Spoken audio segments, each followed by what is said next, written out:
bienvenue sur ma chaîne Farandole de douceur. Pour ceux qui passent par là, n'hésitez pas à vous abonner, à me mettre un petit pouce bleu et à partager massivement cette vidéo pour m'encourager. Saviez-vous que les endives, la France en est le premier producteur mondial et en plus, c'est le 3e légume le plus consommé en France. Mais à cause de son petit côté amer, il y en a qui n'aiment pas les endives. Il suffit de retirer ce petit côté un peu amer et puis on peut sublimer ce légume. Il est très bon, moi j'en consomme beaucoup, c'est la saison. Pourquoi ne pas en profiter? Donc je vous propose une recette ce soir de tarte tatin aux endives, au fromage de chèvre et aux noix. Voilà, c'est parti pour la recette. Voilà. Et donc ici, j'ai 1 kg d'endives. Voilà, et pour 6 à 8 personnes, c'est largement suffisant. Ensuite, j'ai 50 g de cerneau de noix. J'ai du miel. Là, il y en a pour 3 cuillerées à soupe de miel. J'ai 50 g de beurre. Du poivre noir, des herbes de Provence, du sel et mon fromage de chèvre. Là, j'ai pour 180 g. C'est parti pour la recette. Voilà, beaucoup de personnes ont du mal à couper les endives. Donc moi, ce que je fais, je coupe la base, c'est ici là, le pied de l'endive. Ensuite, je vais venir couper en deux l'endive. Et je vais retirer, vous voyez cette partie dure là, c'est le trognon. Je vais faire un petit triangle, comme ça. Voilà, j'enlève cette partie dure là. Voilà, et c'est bon. Vous voyez, je fais la même opération ici. Je retire la partie dure.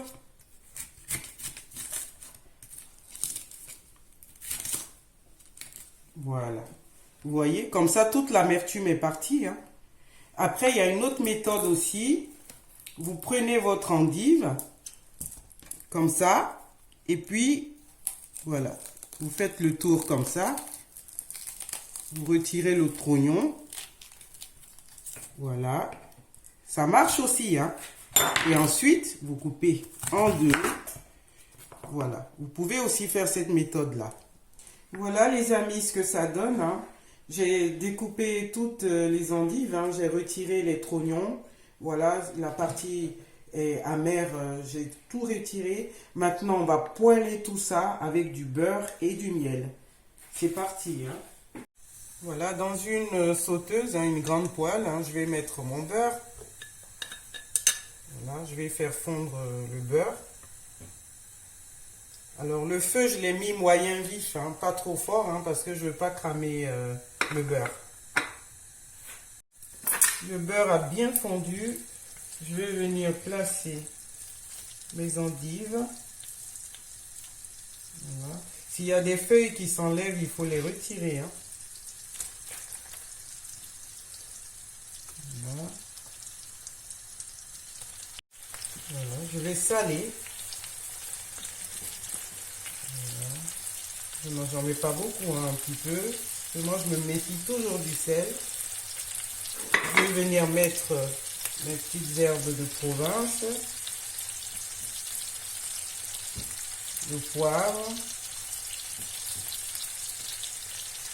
Voilà. Je vais rajouter mon miel. Voilà. Ça va bien caraméliser. Voilà les amis, nos endives ont bien caramélisé, comme vous pouvez le constater. Vous voyez, c'est joli, ça sent bon. Je vais couper le feu parce qu'il ne faudrait pas que le caramel brûle. Je retire du feu. Voilà. Et ce que nous allons faire, vous voyez, dans un moule à tarte, j'ai déjà disposé et mes cerneaux de noix. Et je vais venir mettre en rosace mes endives. Donc suivez attentivement ce que je vais faire. Le côté qui a doré là, je vais le mettre au fond parce qu'après on va renverser. Donc je mets les sommités vers l'extérieur et la partie dure vers le centre. Vous avez vu hein les amis. Donc je vais les placer comme ça. Voilà.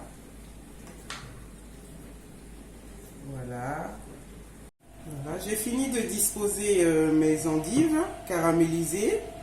Je vais venir mettre le reste de mes épices. C'est mon four hein, qui fait du bruit comme ça. Voilà. Il reste un fond de caramel que je vais mettre dessus. Voilà. Ensuite, je vais disposer mon fromage de chèvre. Voilà. Voilà. Disposer tout autour.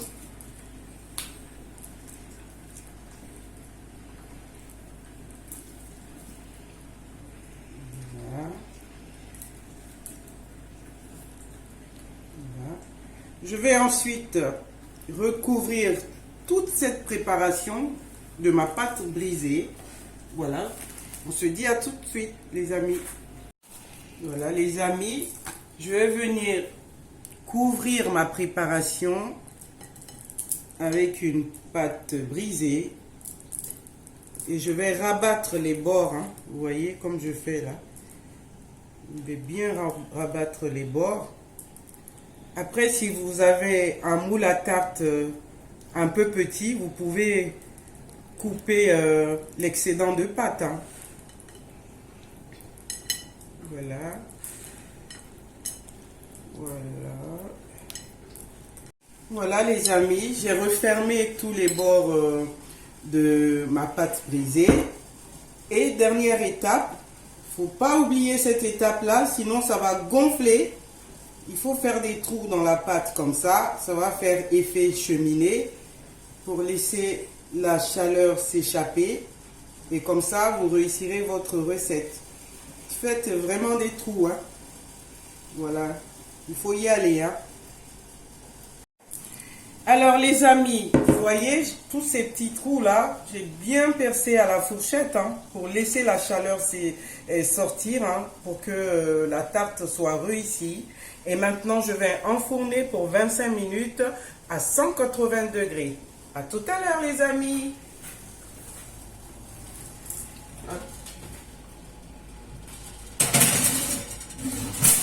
Voilà, on se retrouve dans 25 minutes. Voilà les amis, après 25 minutes au four, on va démouler notre tarte tatin et on va voir si ça réussit, hein.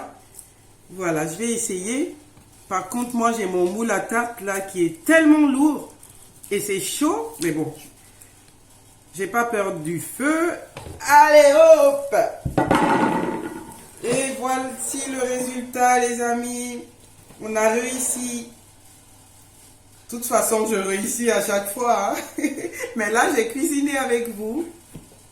Et les amis, vous voyez, vous pouvez arriver à faire aimer cette recette aux enfants à cause de ce côté salé, sucré, avec les noix qui sont croquants, croustillants. En fait, on a toutes ces saveurs-là. Et ça peut plaire aux enfants. N'hésitez pas à essayer cette recette. Voilà, et faites-moi un retour, hein. Dites-moi si vos enfants ont apprécié. Voilà, et n'hésitez pas à liker, à partager ma vidéo. Et je vous remercie les amis d'avoir suivi cette vidéo. Et je vous dis à bientôt pour d'autres vidéos.